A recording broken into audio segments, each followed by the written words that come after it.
Hey YouTube, so today I will be making a video about bias culture in K-pop. I've said that this is something that I wanted to basically start off with my channel and talk about the negatives of having a bias in a group. So we'll start off with what is a bias. So a bias in K-pop is basically having a favorite group, or having like a favorite member. And I'm gonna talk about the negatives of it. So my first one is favor one, drop one. This is basically about how people fans who tend to have a bias in the group, and because they have like a certain bias, they tend to just not care about another person. For example, they only want to pay attention to like a certain member in the group and kind of be hateful towards other people. And the reason why I say favor one, drop one is a lot of the times these are the people that tend to focus on things that they shouldn't be focusing on in a group. Like, for example, like if they like one member, they tend to focus mostly on what's it called? Basically very physical stuff like visuals, maybe personality. And this is just what I mean. Favor one, drop one. So if they favor a certain member, they most likely aren't going to favor another one. The second one is going to be bias wreckers. I absolutely do not understand bias wrecking. I really don't understand it because, one, I feel like, why do you need to have a bias wrecker for?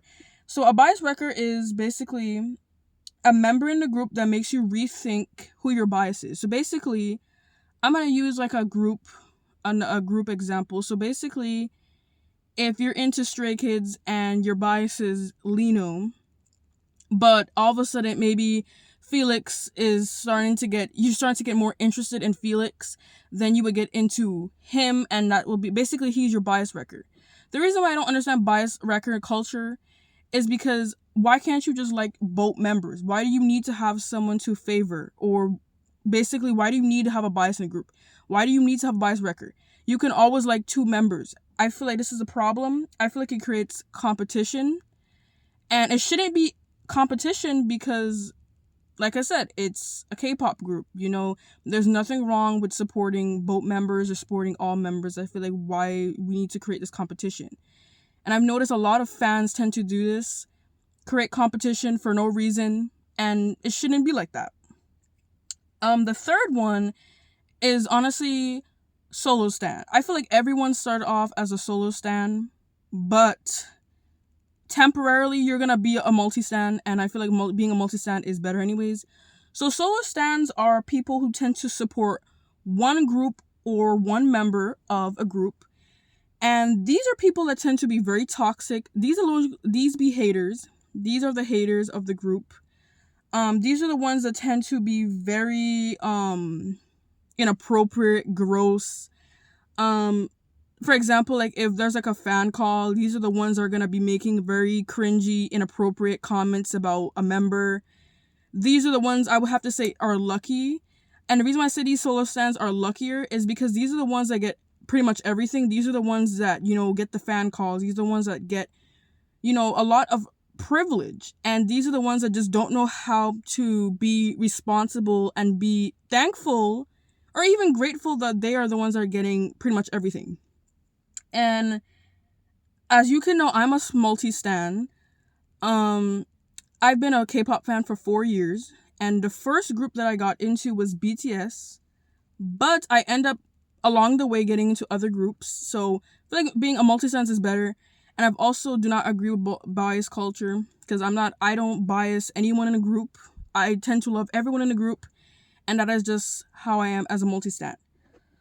The last one is the examples of what people bias in bias culture. So, for example, visual and personality are what people tend to focus on a lot in bias culture. So, some people might bias a certain person because maybe of their visuals. Some people might bias a group because maybe of their concept.